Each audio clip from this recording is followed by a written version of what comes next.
A María Uspenskaya casi nunca le daban papeles grandes. Pero en 2 ocasiones, unos pocos minutos en pantalla le bastaron para obtener una nominación al Oscar.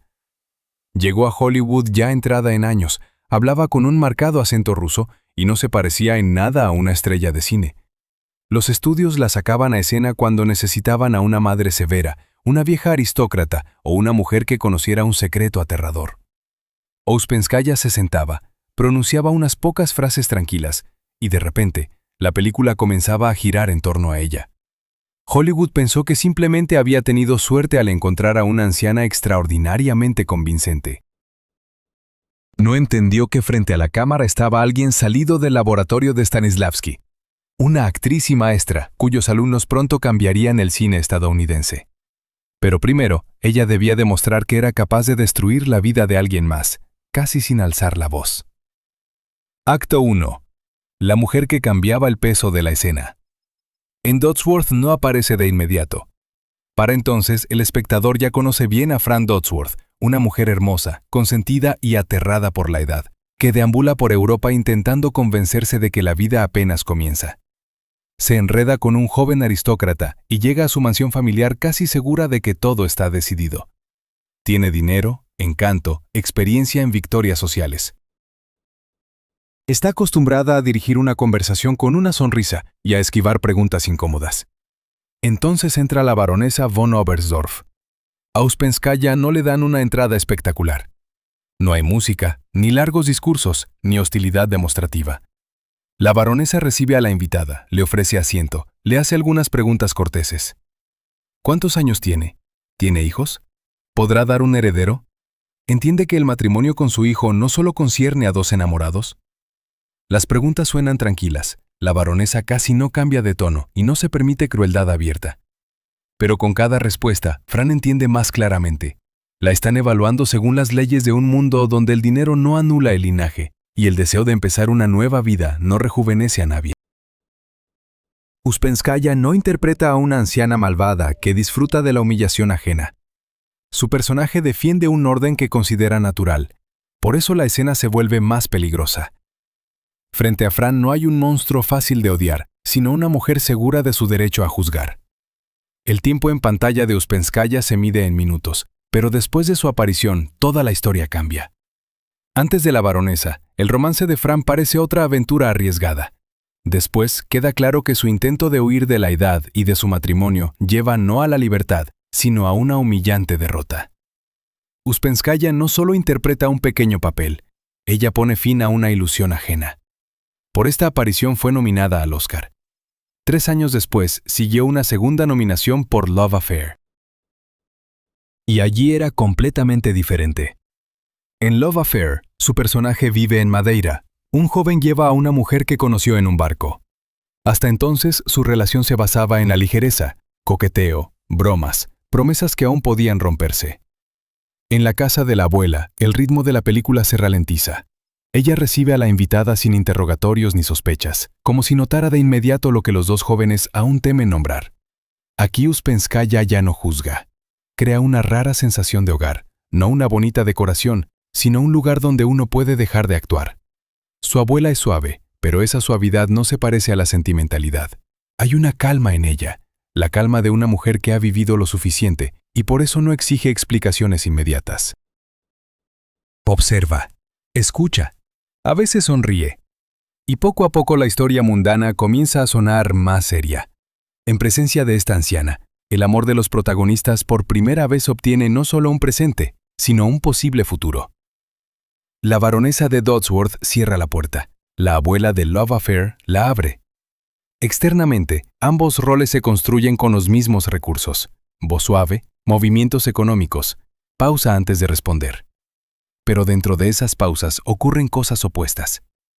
Una mujer evalúa y corta. La otra acepta y da esperanza. Esto es lo que Hollywood pronto dejará de notar. A los estudios no les interesará la diferencia entre los personajes, sino que Uspenskaya sabe hacer que una escena corta tenga peso. Su rostro, postura, edad y fuerte acento funcionarán como una exposición instantánea.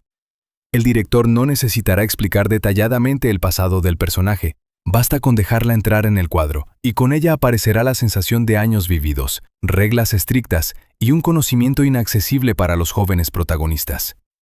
Esto era especialmente conveniente para el cine de estudio de los años 30 y 40. Las películas se rodaban rápidamente. Un personaje secundario debía ocupar su lugar de inmediato, informar al espectador la información necesaria y no retrasar el movimiento de la trama. Un actor de carácter era valorado por su capacidad de surgir ya formado. No mostrar cómo alguien se convirtió en lo que es, sino traer el resultado de toda una biografía en un solo giro de cabeza. Uspenskaya hacía esto casi sin errores. Junto a ella, los jóvenes actores, acostumbrados a mantener la atención con una sonrisa, un gesto y movimiento constante, a veces parecían inquietos. Ella podía quedarse inmóvil, escuchar, y aún así ser el centro de la escena.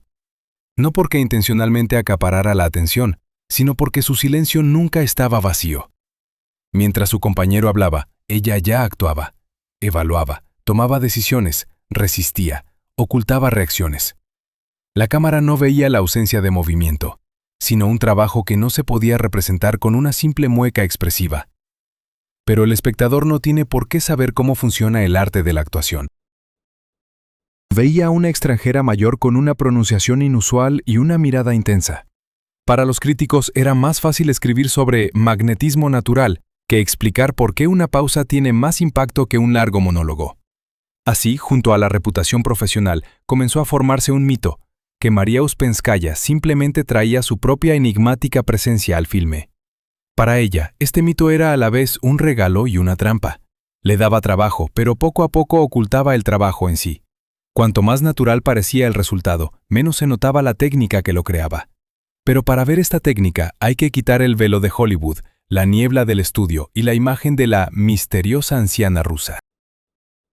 Mucho antes de la primera cámara, había una joven actriz y un teatro donde incluso poner una taza sobre la mesa requería una razón.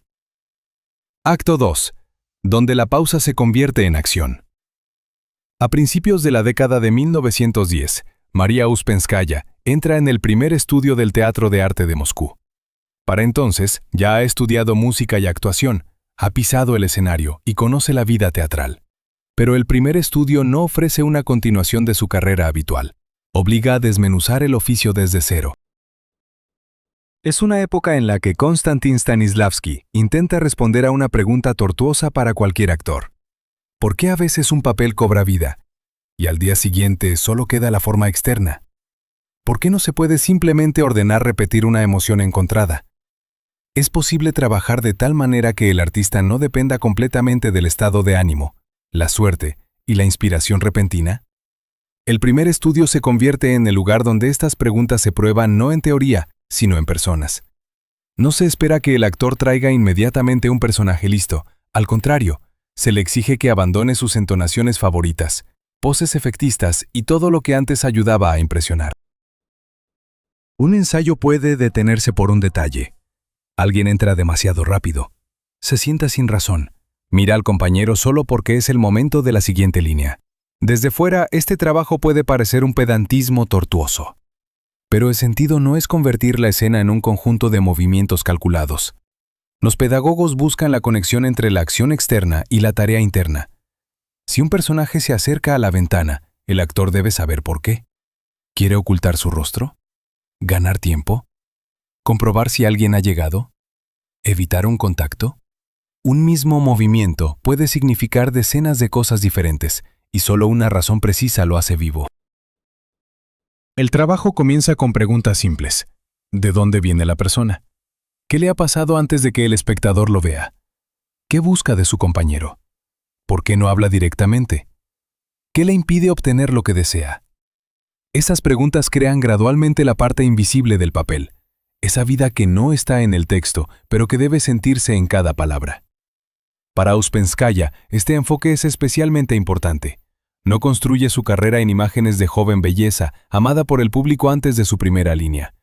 Su territorio son los roles con carácter, y el carácter es fácil de confundir con un conjunto de rasgos, una espalda encorvada, un andar extraño, una voz áspera, un hábito gracioso. Basta presionar un poco y en lugar de una persona viva aparece una máscara teatral. Por eso, Ouspenskaya aprende a no pegar características a un papel, sino a cambiar toda la lógica del cuerpo. Si una mujer es vieja, no significa que deba temblar y hablar con voz débil. Quizás la edad se manifieste de otra manera. Ahorra movimientos, detecta el peligro con anticipación, confía más lentamente, no gasta energía en discusiones inútiles. Si la heroína está acostumbrada a mandar, el poder se refleja no en el volumen, sino en que no necesita repetir una petición. Así surge su precisión. No interpreta arrugas, sino la experiencia que con el tiempo crea arrugas. No un destino pesado, sino los hábitos que ese destino deja en el cuerpo. El trabajo con la atención es crucial. Un actor frente al público a menudo empieza a observarse. ¿Se ve bien? ¿Es lo suficientemente expresivo? ¿Lo ha notado? En ese momento, el compañero se convierte en una excusa conveniente para la demostración. En el estudio, enseñan a trasladar la atención hacia afuera, hacia la persona, el objeto, la tarea. Si el actor realmente intenta descubrir algo, obtener una respuesta o esconder la verdad, no tiene tiempo para admirar su propia actuación. Más tarde, los espectadores de Hollywood llamarán hipnótica la mirada de Ouspenskaya. Dentro de su escuela, todo es mucho más prosaico. Ella sabe dirigir completamente su atención al objeto y no dispersarla con movimientos innecesarios. Cuando mira a su compañero, parece que en ese instante nada más existe para ella. No es una fuerza secreta, sino la disciplina de la atención lo que crea lo que la cámara casi toma por misticismo. De la misma manera se construye la pausa. Una mala pausa es la espera de la siguiente línea. Una buena es el momento en que la persona sigue viviendo sin palabras. Lo escuchado cambia su decisión, lo toca, lo asusta, lo obliga a ocultar su primera reacción. A veces todo esto dura un segundo, pero si el actor realmente pasa por el cambio, el espectador siente, el silencio está lleno de evento. Ouspenskaya aprende a no temer ese silencio. No necesita confirmar inmediatamente un sentimiento con un gesto. Puede dejar que el pensamiento termine dentro y solo entonces pronunciar el texto. En Hollywood, donde a menudo se le asigna a una actriz secundaria una escena corta, esta habilidad resulta invaluable. Crea la impresión de un gran pasado no con un relato, sino con el tiempo que su personaje tarda en decidir responder. Otro pilar del estudio es el conjunto. El Teatro de Arte de Moscú no construye una obra como la salida triunfal de una estrella, alrededor de la cual los demás deben ser lo suficientemente discretos. Cada persona en escena es responsable de la verdad común. Incluso si tiene dos líneas, no puede existir como un fondo vacío. Para el actor, esto significa trabajo adicional. El personaje puede no contar nada sobre sí mismo, pero el artista debe saber de dónde viene, a quién ama, qué teme, por qué está en la habitación. Esta vida no vista no se muestra al espectador por separado. Da densidad a la propia presencia. Ouspenskaya asimila este principio más profundamente que muchos. Para ella, un papel corto nunca se convierte en una excusa para trabajar a medias. Al contrario, cuanto menos da el texto, más tiene que crear fuera de él. Décadas después, un guionista estadounidense escribirá: una anciana entra y advierte al héroe. Ouspenskaya se preguntará cuántas veces esa mujer ya ha visto el peligro, por qué vino de todos modos, qué oculta, qué no puede perdonar. En la pantalla quedará una sola mirada, pero detrás de ella habrá todo un sistema de respuestas. En Moscú, tal trabajo existe dentro de un mundo comprensible. Ouspenskaya habla su lengua materna, actúa con personas que han pasado por una escuela similar y pertenece a un teatro cuyo nombre por sí solo define su posición. No es una portadora solitaria del método, sino parte de una gran compañía. El entorno apoya sus hábitos, le da tiempo para ensayar y justifica su exigencia. Luego, el Teatro de Arte de Moscú se embarca en una gira por América. Para el público es un encuentro con un nuevo arte. Para Ouspenskaya es el camino hacia un país donde todo el capital profesional que ha acumulado de repente deja de tener el valor habitual. Acto 3. Cuando el teatro zarpó sin ella. A principios de los años 20, los espectadores estadounidenses asistían a las obras del Teatro de Arte de Moscú con traducciones en mano. Muchos apenas entendían el ruso. Sin embargo, lo que ocurría en el escenario les resultaba claro. Veían cómo las personas se escuchaban entre sí, cómo continuaban viviendo en el fondo del escenario, cómo el ambiente nacía no de una línea impactante, sino de la atmósfera general de la sala. Para el teatro estadounidense, acostumbrado al sistema de estrellas y roles claros, esto parecía casi increíble. Ouspenskaya llegó como parte de este conjunto, una de las muchas piezas de un gran organismo. Pero tras la gira, decidió quedarse en Nueva York. Más tarde, esta decisión se rodeó de explicaciones ligeras. Ella misma bromeaba diciendo que en ella despertó una gitana al revés. Una gitana auténtica viaja constantemente, pero ella se detuvo un día y ya no quiso irse. Detrás de la broma, probablemente había mucho más. Rusia había pasado por una revolución y una guerra civil. El viejo mundo teatral había cambiado, y el regreso ya no prometía la estabilidad de antes. Pero tampoco América ofrecía un futuro asegurado. Cuando la compañía se fue, desapareció lo principal, el contexto en el que Ouspenskaya era comprendida. Hasta hace poco, su nombre estaba junto al Teatro de Arte de Moscú, su trabajo existía dentro del repertorio y el conjunto. Ahora se encontraba como una persona privada en una ciudad donde las obras se armaban para proyectos individuales y cada actor debía demostrar una y otra vez que era necesario para el productor. Broadway podía admirar el teatro ruso, pero vivía bajo sus propias reglas. Aquí no había una compañía estable capaz de cultivar un papel durante años. El éxito de una producción se medía en taquilla. El tiempo de ensayo costaba dinero, y al público había que atraerlo con el nombre de una estrella. Si una obra no generaba ingresos, se cerraba, y el colectivo reunido por unos meses desaparecía. Lo que en Moscú era un modo de vida, en Nueva York se convertía en un contrato temporal. Ouspenskaya siguió actuando, pero de inmediato se topó con una barrera que no podía cruzar solo con disciplina. Esa barrera era el idioma. Un actor puede aprender un texto ajeno, colocar correctamente los acentos, entender el significado de cada frase. Pero la lengua materna vive más allá de las reglas. En ella, uno escucha matices, capta la ironía oculta, sabe qué palabra suena demasiado literaria y cuál demasiado burda. En ruso, Ouspenskaya dominaba no solo el significado, sino también el ritmo del pensamiento. En inglés, primero tenía que superar la forma misma del habla.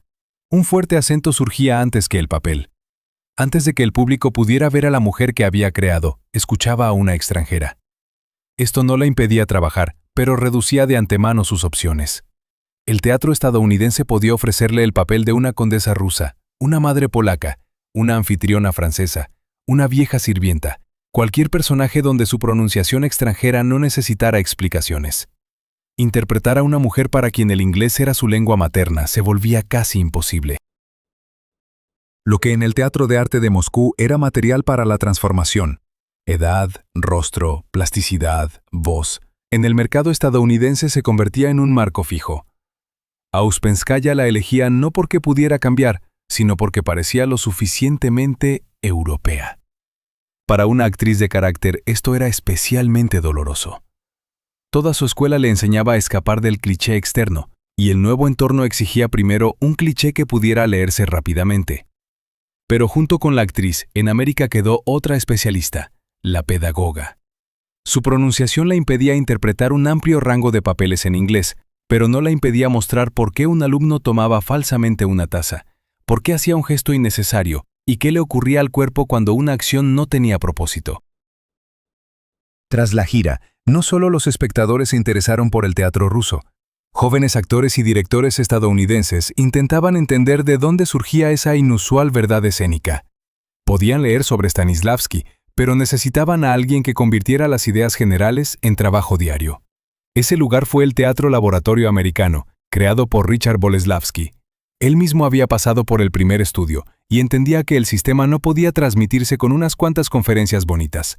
Se necesitaban ejercicios, observación, disciplina, meses de repeticiones. En el otoño de 1923, Ouspenskaya se unió a la enseñanza. El paso del escenario al aula no fue una elección solemne de una nueva misión. Más bien fue una manera de no perder la profesión cuando la forma habitual de trabajo se volvió casi inaccesible. En el teatro, su acento reducía su rango. En el aula, se convertía en parte de su autoridad. Frente a los estudiantes no estaba una emigrante mal adaptada al inglés, sino Madame, una persona de ese teatro que ellos aún consideraban un milagro. Al perder su lugar dentro de la compañía, Ouspenskaya comenzó a construir a su alrededor una pequeña versión de ese mundo desaparecido. Solo que ahora, En lugar del conjunto ruso, frente a ella estaban estadounidenses que soñaban con llegar a Broadway. Y antes de darles un papel, los obligaba a aprender de nuevo a entrar en una habitación. Acto 4. Madame y la habitación desnuda. Los estudiantes la memorizan incluso antes de que comience la clase. Vestida de negro, con un monóculo, una delgada cigarra, espalda recta y una mirada que parece haber escuchado la explicación y ahora la pondrá a prueba. El nombre Madame le encaja tan perfectamente que poco a poco reemplaza cualquier otra forma de dirigirse a ella. Algunos llegan al laboratorio con la esperanza de descubrir el secreto para una audición exitosa. Un joven actor quiere saber cómo pronunciar un monólogo con más intensidad, qué postura adoptar, cómo captar de inmediato la atención del director. Ouspenskaya puede comenzar pidiendo simplemente que crucen la habitación, y casi de inmediato surge el problema.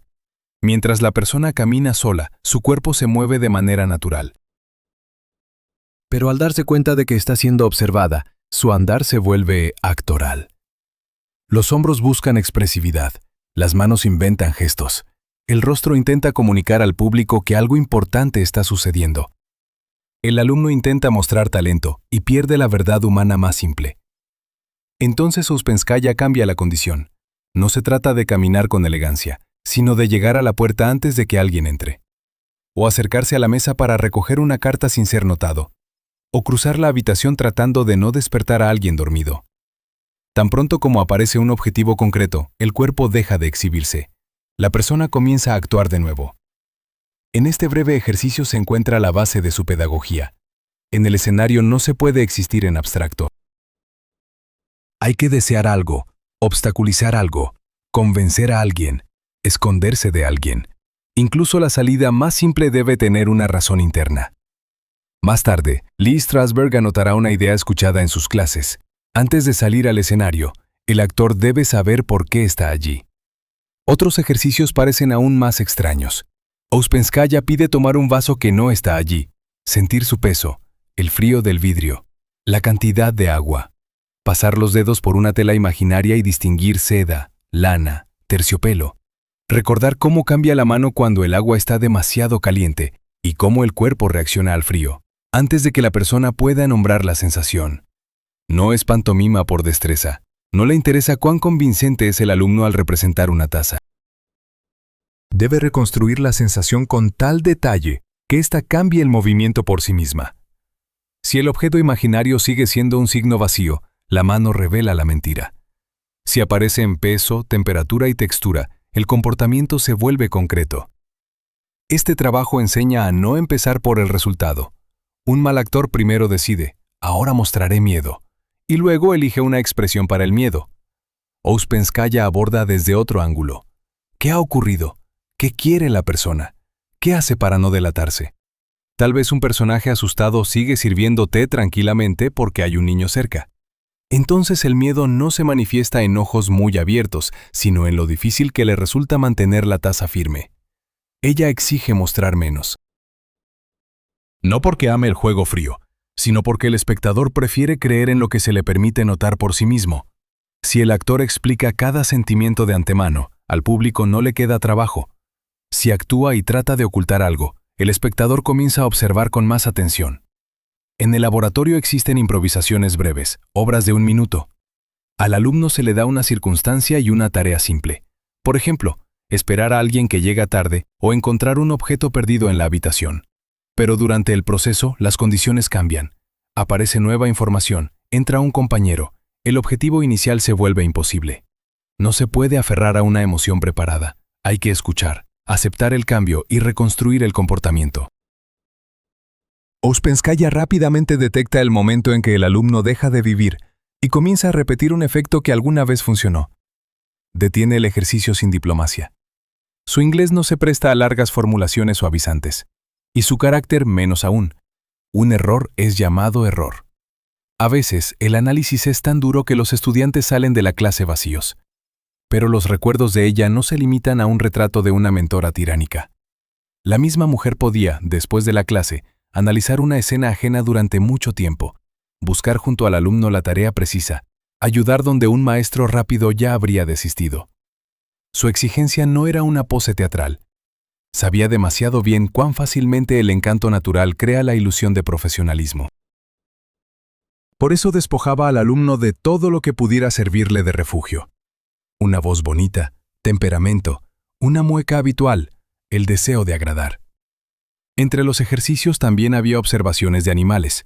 Se enviaba a los estudiantes a observar cómo un animal distribuye su peso, cómo se detiene, qué ocurre con su atención antes de moverse.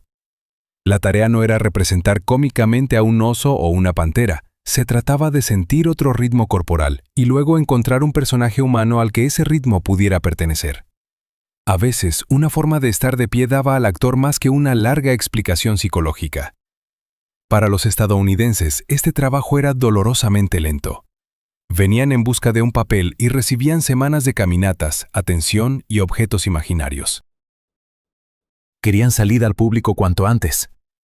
Ouspenskaya los devolvía a una habitación vacía porque creía: si una persona no sabe entrar con verdad, el texto no la salvará. Por el teatro laboratorio americano pasaron Lee Strasberg, Harold Clurman, Stella Adler y otros que transformarían el entorno actoral estadounidense. No saldrán del laboratorio con una enseñanza común. Al contrario, más tarde discutirán casi todo. Strasberg se centrará en la memoria personal y las sensaciones internas. Adler, tras su propio encuentro con Stanislavski, se opondrá a un exceso de inmersión en la experiencia personal y hará del imaginario y las circunstancias de la obra su fuente principal. Clurman pensará en el conjunto y en por qué el teatro se dirige al ser humano contemporáneo. Sanford Meisner construirá su trabajo alrededor del compañero y la reacción genuina. Pero antes de que sus caminos se separaran, había un punto de partida común: la convicción de que el oficio actoral puede investigarse y entrenarse. No esperar a que el talento proporcione el estado necesario, sino desarrollar la atención, el cuerpo, la imaginación, la capacidad de actuar y escuchar. Ouspenskaya no transmitió a América un método terminado. Ayudó a hacer posible la conversación sobre el método. La enseñanza le devolvió lo que había desaparecido tras la partida del teatro, un lugar donde sus conocimientos tenían peso. En el aula, volvía a pertenecer a un sistema de coordenadas comprensible. Más aún, ahora ella misma personificaba el sistema. Los estudiantes venían no solo por los ejercicios, sino por el vínculo directo con el Teatro de Arte de Moscú. Sin embargo, el respeto no pagaba el alquiler. El teatro laboratorio americano dependía de las cuotas de los estudiantes y del apoyo privado. A finales de los años 20, el proyecto comenzó a desmoronarse. Boleslavsky trabajaba cada vez más en el cine, y la crisis económica golpeó a las escuelas y teatros privados. Ouspenskaya enseñó en otros lugares, creó su propio estudio, más tarde continuó las clases en California. Pero cada clase requería espacio, producciones, personal y dinero. La pedagogía salvó su profesión, pero no la liberó de la necesidad de ganarse la vida. Y a mediados de los años 30, la presión financiera la llevó de nuevo a la escena comercial. Regresó no como una actriz que sueña con finalmente convertirse en estrella. Necesitaba un espectáculo exitoso que le permitiera mantener la escuela y su propia vida. Así es como Dodsworth apareció en su biografía, un papel con el que Hollywood descubrió de repente a una mujer que llevaba años enseñando a Estados Unidos lo que la cámara pronto llamaría su don natural. Acto 5. Hollywood compra el resultado. En 1934, María Ouspenskaya pisa Broadway como la baronesa von Oberstdorf. Dodsworth resulta ser un éxito, y cuando la obra se adapta al cine, el director William Wyler conserva parte del elenco teatral. Así, Ouspenskaya, con cerca de 60 años, obtiene un papel en una gran película estadounidense. Para Hollywood, la edad suele significar desaparición. El sistema de estudios puede vender un rostro joven durante años, pero rara vez se interesa por una mujer que llega al cine ya mayor y sin fama en Estados Unidos. Ouspenskaya es la excepción. No porque la industria haya cambiado su postura sobre la edad, sino porque ofrece algo difícil de reemplazar. En la escena con Frank Dodsworth no es necesario construir una atmósfera de casa aristocrática europea. Ouspenskaya la trae consigo. Su inglés suena extraño, pero seguro. Su espalda recta, movimientos precisos y la falta de deseo de agradar dicen más que cualquier decorado.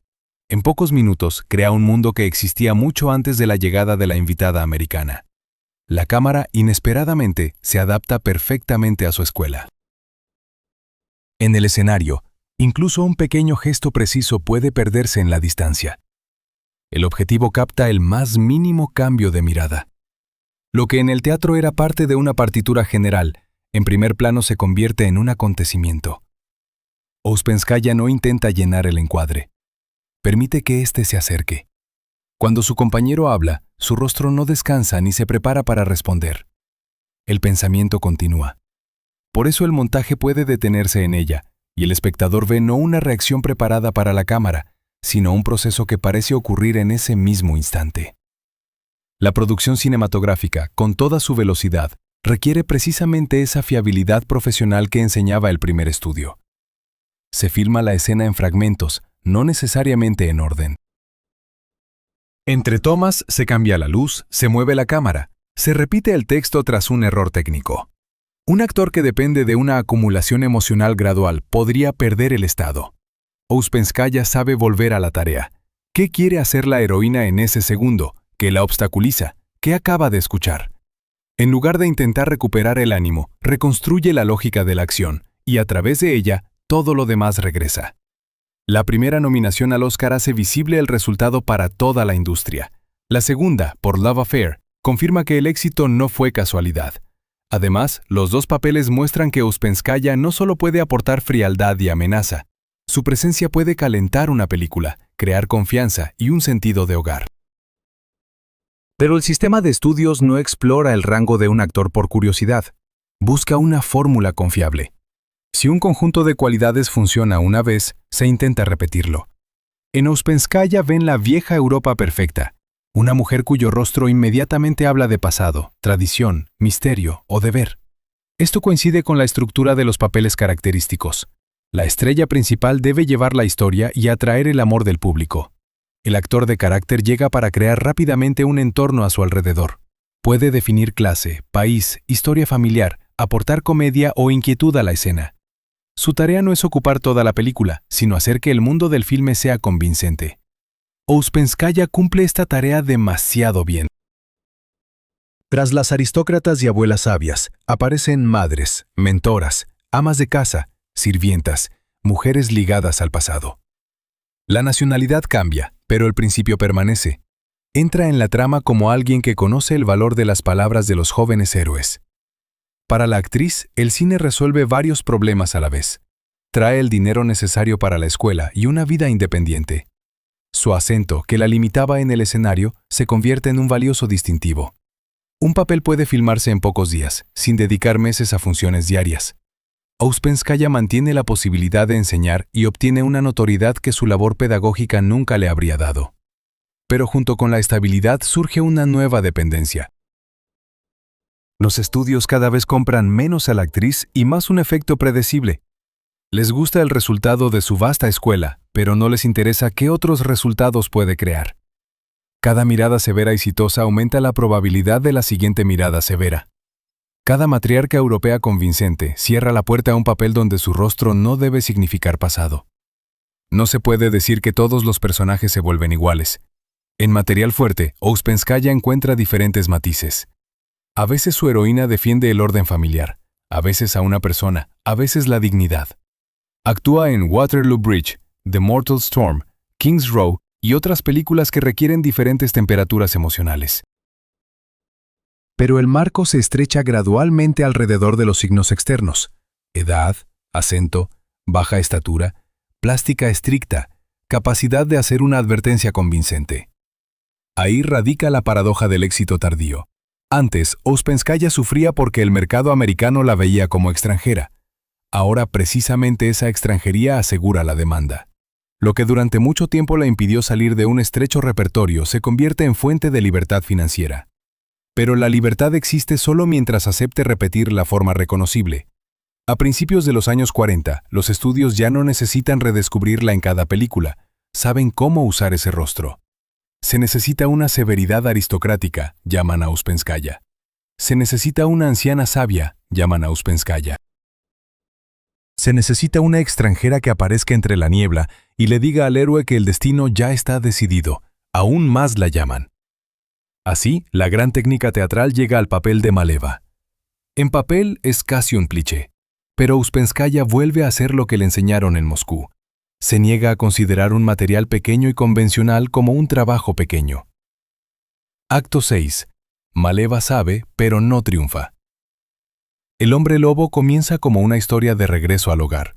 Larry Talbot llega a la finca familiar, conoce a una chica, va con ella a la feria y se encuentra dentro de un mundo cuyas reglas al principio le parecen supersticiones.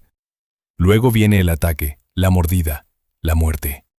El hombre que se creía moderno y racional empieza a sospechar que la antigua leyenda se refiere directamente a él. Maleva aparece como la única persona para quien lo que sucede no es una sorpresa. Ella sabe quién atacó a Larry, sabe lo que le espera al mordido, y sabe que ninguna afirmación de sentido común cambiará las reglas de la maldición. Por función, es un personaje clásico de guía.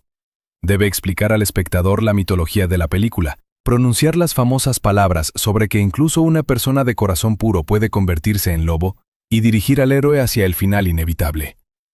Todo en su imagen empuja hacia la caricatura: el chal, los pendientes, el fuerte acento, la niebla, las rimas siniestras. Pero Uspenskaya no interpreta a una profetisa llamativa. Su Maleva está cansada del conocimiento. No disfruta al tener razón. No asusta al héroe para dominarlo. No convierte la maldición en un número teatral. En su calma se siente a alguien que ya ha visto algo similar y entiende: discutir es tarde. Por eso no juzga a Larry. Otros ven en él una amenaza, un posible asesino, un monstruo. Maleva ve a un hombre desgraciado, atrapado en un problema que no eligió.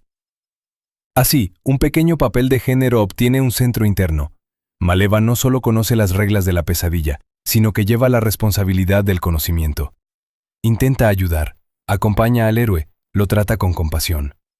En una película donde el miedo se construye sobre la transformación del hombre en bestia, es ella quien sigue viendo al hombre después de la transformación.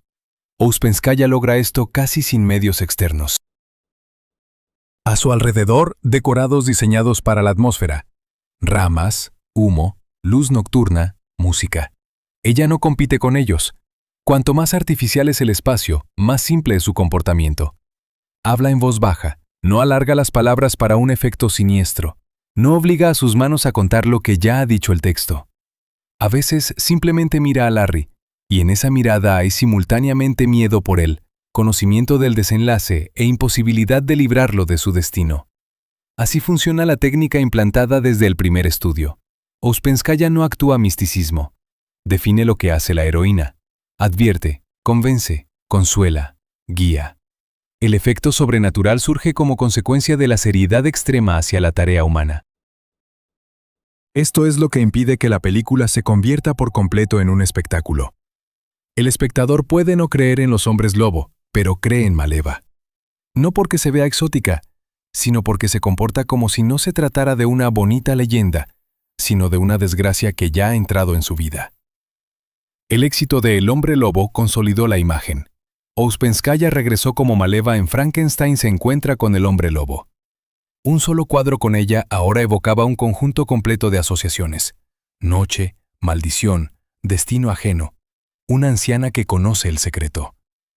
Para la memoria colectiva, esto resultó ser más fuerte que 2 nominaciones al Oscar y roles dramáticos más complejos. El mito triunfó gracias a la simplicidad. Para entender el significado pedagógico de Uspenskaya, hay que conocer la historia del teatro estadounidense.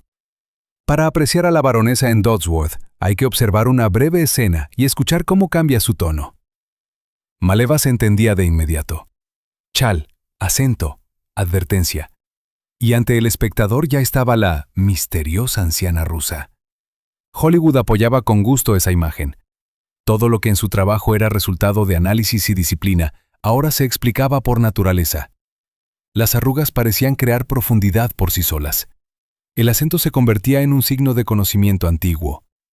La pausa se percibía como una extrañeza innata. Cuanto más ocultaba Uspenskaya el esfuerzo, más fácil era olvidar que el esfuerzo existía.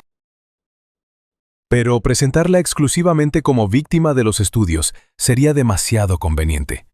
Ella sabía lo que hacía. Un actor de carácter siempre hace un trato con la industria. Acepta la limitación a cambio de trabajo. En el caso de Uspenskaya, este trabajo no solo le daba un sueldo. Los rodajes cortos le permitían seguir enseñando. La fama atraía a los estudiantes. La independencia financiera la protegía de depender completamente de un solo teatro o productor. No podía hacer que Hollywood olvidara su acento y edad, pero podía decidir cuán vacía sería la propuesta de rol. Y cada vez la llenaba tanto como el material lo permitía. Donde el guión dejaba un estereotipo, ella buscaba una biografía. Donde requería una réplica siniestra, encontraba la razón por la que la mujer estaba obligada a pronunciarla. Donde el personaje existía solo para la trama, le devolvía su relación con otra persona. El precio del trato no desaparecía por eso. La industria cada vez menos se preguntaba qué más podía hacer. Una mujer mayor con pronunciación extranjera seguía siendo demandada, pero la demanda estaba ligada a la repetición. Su enorme aparato profesional trabajaba dentro de un espacio cada vez más estrecho. Y aún así, ese espacio lo llenaba por completo. Como resultado, los personajes secundarios sobrevivían a las películas para las que fueron creados. Muchos espectadores olvidaban los detalles de la trama, pero recordaban a la mujer que miró al héroe y le informó que su vida ya había cambiado.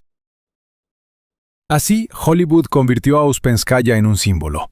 Pero mientras el público recordaba el símbolo, otra parte de su trabajo seguía creciendo más allá de la pantalla. Acto 7.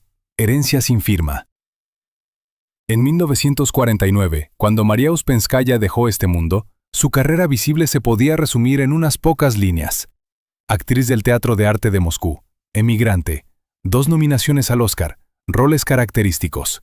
La gitana Maleva en El hombre lobo. Ese listado era preciso, pero solo describía lo que quedó en la cinta. Para entonces, los discípulos del teatro ruso ya estaban transformando la escena estadounidense.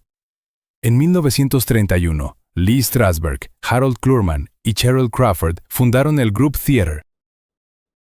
Soñaban con un conjunto permanente que hablara de la América contemporánea con la misma intensidad de vida que alguna vez vieron en las obras del Teatro de Arte de Moscú.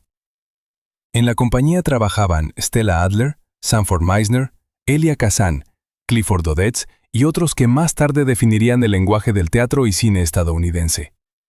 No copiaban el teatro ruso literalmente. Las dachas chejovianas no podían trasladarse simplemente a un Nueva York de desempleo, huelgas y barrios de inmigrantes. Había que tomar los principios y hacerlos funcionar dentro de otro lenguaje, otra realidad social, otro temperamento. Ahí comenzaron las disputas. Strasberg confiaba cada vez más en la memoria emocional y sensorial, en la búsqueda de experiencias personales que pudieran dar vida a la escena. Adler creía que tal introspección podía limitar al actor y defendía la imaginación, el texto y las circunstancias. Meisner trasladaba el enfoque al compañero. La verdad debía nacer no de una inmersión solitaria, sino de la reacción ante otro ser humano. Clurman pensaba en el conjunto y en la idea general de la obra. Más tarde, estas diferencias se volverían tan conocidas que eclipsarían el punto de encuentro inicial. Pero antes de que la escuela actoral estadounidense se dividiera en corrientes, existía una experiencia sencilla, una habitación vacía, una tarea concreta, un objeto imaginario, la exigencia de no mostrar el sentimiento de antemano. Entre quienes traducían esta experiencia al inglés estaba María Uspenskaya. Su influencia es difícil de medir con una línea directa. No se puede decir que ella sola creó el método, al igual que no se puede atribuir a una sola persona un cambio cultural completo. Los estadounidenses aprendieron de Boleslavsky, escucharon conferencias, leyeron, debatieron. Más tarde se encontraron con Stanislavski y cambiaron sus propias perspectivas. Pero Uspenskaya estaba en ese eslabón temprano donde la leyenda del teatro ruso se convertía en práctica. Ella no mostraba el resultado, sino el camino hacia él. No decía, sean veraces. Señalaba dónde exactamente surgía la mentira. No exigía, sientan más intensamente. Preguntaba qué hacía el personaje. No llamaba a la inspiración. Creaba condiciones en las que el alumno no podía esconderse tras un efecto habitual. En ese sentido, su pedagogía era una extensión directa de su destino actoral. Tanto en clase como en el cine, Uspenskaya trabajaba con limitaciones. Al alumno se le daba 1 minuto. Debía crear una escena completa. A ella le daban unos minutos de película. Debía crear un personaje completo. Enseñaba el mismo principio por el que vivía. El volumen del trabajo no se determina por la cantidad de líneas. El Actors Studio apareció aún en vida de ella, en 1947. Más tarde, Lee Strasberg se convertiría en su director artístico, y su versión del método obtendría un enorme poder sobre la concepción estadounidense de la actuación. Stella Adler y Sanford Meisner crearían sus propias escuelas. Sus alumnos actuarían con más libertad, más modernidad que los actores de la generación de Uspenskaya. En la pantalla aparecerían héroes que mascullan palabras, interrumpen, escuchan, ocultan sentimientos. Se comportan como si la cámara los hubiera sorprendido. Muchos de estos intérpretes no conocerán el nombre de María Uspenskaya. La influencia rara vez conserva una firma. El ejercicio pasa de maestro a alumno, cambia, recibe un nuevo nombre, se convierte en parte de la profesión común. Después de unas generaciones ya parece natural, como si los actores siempre hubieran trabajado así. Por eso es aún más irónica su memoria en pantalla. Hollywood recordó a Uspenskaya como una mujer que parecía tener una capacidad innata para traer verdad al cuadro. Pero su contribución más importante residía en la afirmación opuesta. La verdad no tiene que ser un milagro natural. Se puede preparar, se puede entrenar la atención, liberar al cuerpo de demostraciones innecesarias, construir la acción, investigar las circunstancias, aprender a escuchar. Ella misma se convirtió en prueba de este principio. Tras emigrar, Uspenskaya perdió casi todo lo que antes sostenía a una actriz: su lengua materna, el conjunto permanente, el repertorio familiar, su posición dentro de una institución famosa. Tuvo que trabajar en un entorno que primero notaba sus limitaciones. Un fuerte acento, la edad y una apariencia inusual podían relegarla al margen. En lugar de eso, convirtió cada defecto en una herramienta de trabajo. El acento se volvió un color en pantalla y un signo de autoridad en el aula. La edad le dio un raro papel en el cine. El pequeño volumen de roles la obligó a llevar al extremo la habilidad de crear una biografía sin explicaciones. La pérdida del teatro la empujó a la enseñanza, y la enseñanza amplió su influencia más allá de su filmografía. No es una historia bonita sobre cómo cualquier desgracia lleva inevitablemente a la victoria. Realmente se perdieron oportunidades. El público estadounidense casi no vio todo el rango de una actriz formada en uno de los sistemas teatrales más complejos de su tiempo. Los roles que podrían haberla revelado de otra manera no aparecieron.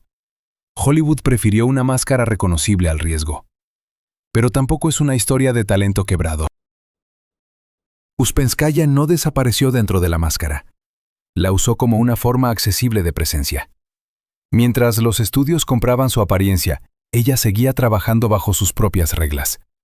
Mientras los espectadores veían a una anciana mística, los alumnos sabían exactamente cómo se creaba esa mirada. Mientras su tiempo en pantalla se reducía a minutos, su influencia profesional se extendía por el teatro estadounidense. Quizás por eso en su destino no importa tanto la escala del papel, sino la densidad. Rara vez recibía un gran espacio, pero sabía hacer que el espacio a su alrededor cambiara. En clase, el alumno caminaba de otra manera por la habitación. En la película, el compañero sonaba diferente después de su pausa. En la historia del teatro, su nombre se fue retirando, pero los principios de trabajo se volvieron habituales. Su carrera visible terminó con el último fotograma. La invisible continuó en las personas que ya discutían sus lecciones, las reformulaban y las transmitían. En El hombre lobo, Maleva observa a Larry Talbot y sabe algo que él aún no puede aceptar. Pronto, los que lo rodean verán en él a un monstruo. Ella es la primera en ver al hombre desdichado. En su momento, esta capacidad de persuasión se explicaba de manera sencilla. Apariencia inusual, acento ruso, un misterio innato. Ahora se puede ver algo más. El salón de ensayos del primer